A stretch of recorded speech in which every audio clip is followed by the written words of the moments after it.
Hi Paula, I'm Mimi Null coming to you from Wynwood, Pennsylvania, just a few short miles outside the beautiful city of Philadelphia. And I am so excited about this opportunity because you see, I love to cook. It's my passion. I adore making and creating new recipes and adding a twist to a recipe to make it uniquely mine.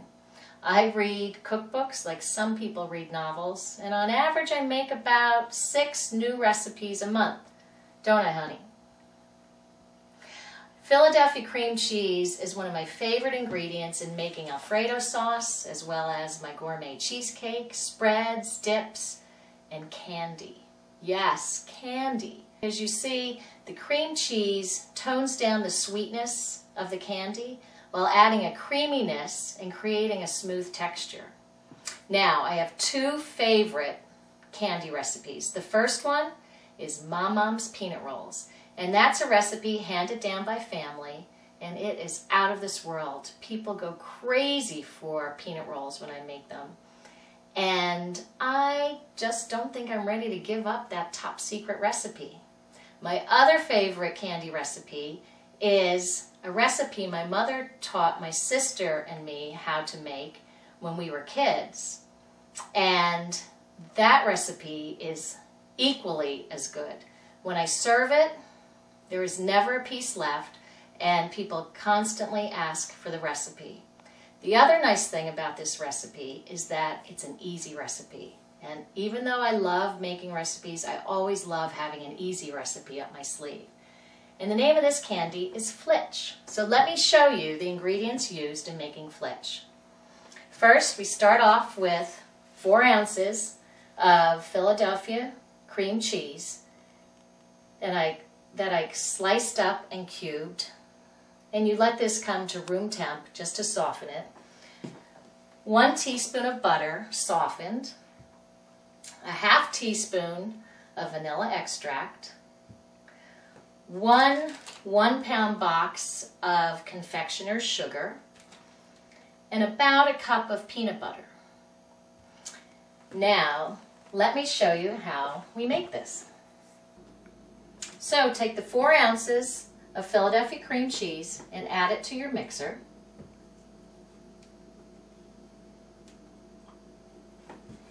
Then take 1 teaspoon of softened butter and add that in.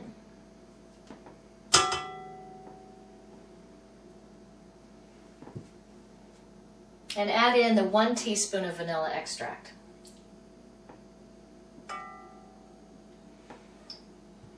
Now go ahead and blend these 3 ingredients until they're well blended and in a softened state.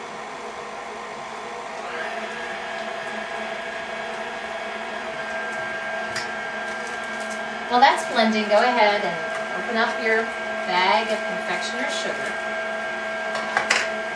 and then slowly add this into the cream cheese mixture. I turn down the speed of the blender, or the mixer, just because you can imagine what happens. If that is blending too fast, we'll have a puff of confectioner's sugar. Cloud of confectioner's sugar coming out of the mixer. We don't want that. Okay. Now this starts to blend into a thick dough-like candy. And as you can hear, the mixer starts working. It starts rocking. So there comes a time when you might just have to hold down the mixer slightly. And this is the final bit of the confectioner's sugar. Just pour that in.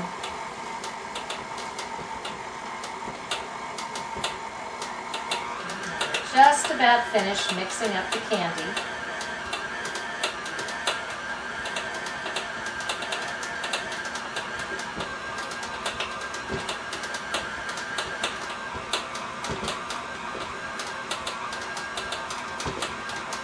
Okay, let's see how it looks. See how it's a thick dough-like candy. And boy, does it look good. And now, from here, I'm I'm going to take the mixture out of the mixing bowl and make a little ball out of it and put it on some saran wrap. You see how it looks? And at this point, what I usually like to do is wrap it in saran wrap and put it in to the refrigerator for about 10 or 15 minutes just to firm it up a bit. And the reason I like to do that is because we then roll it in between two pieces of wax paper, and it just makes it a little more manageable and not quite as tacky if you chill it a little bit. So I'm going to wrap this up and put it into the refrigerator. Okay? So just continue rolling out the candy until you get to about 1/4 inch in thickness. So you don't want it too thick, but yet if it's too thin, it's going to be difficult to roll. So at that point, that looks about right, about 1/4 inch thick. And then you take off the top layer of wax paper. And now this is when you use the peanut butter. And you start to spread, and you start to spread the entire surface with the peanut butter. Now, this is the point where, when I'm making recipes, I think, okay, what else can I do to change this up a little bit? And so, you can add a creamy chocolate spread if you'd like on top of the peanut butter. Or I've also tried to make it a more elegant candy, and I've added seedless raspberry jam and creamy chocolate spread to it, and that's really nice. And I really like following and watching food trends, and I've noticed that herbs, a lot of herbs are being used in desserts and drinks. So I was thinking maybe next time I'll make, or at least I'll try it, a Flitch with maybe some basil, a chiffonade of basil and some lemon curd. That sounds good and different. So just continue spreading the peanut butter. And you go out to the edge. Over on the far edge, since we're rolling towards that end, I don't always go out to the edge on that side, just because sometimes the peanut butter is pushed towards the one end, and I don't want it oozing out.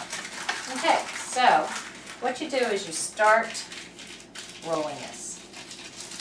And when you first start, it can be tacky at times, but then all of a sudden it'll just start rolling. And you'll see it's just getting to that point now. The first part's always tacky, but then it just starts to roll.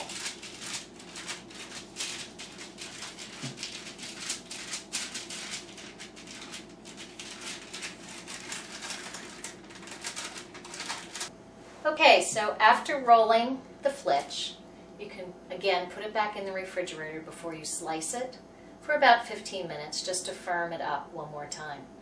What I like to do is use a piece of unflavored dental floss, and it gives a nice cut. So just think about a 1/2 inch slice, and it goes right through the Flitch, and you get a really nice piece. So what I have here is the peanut butter Flitch, as well as the raspberry and chocolate, which I had mentioned, and then the peanut butter and chocolate. So from one basic recipe, you can make all different varieties of Flitch. So I hope you enjoyed watching this recipe, and I think you're really going to love making Flitch. It's easy, it's yummy, and the possibilities are endless. Enjoy!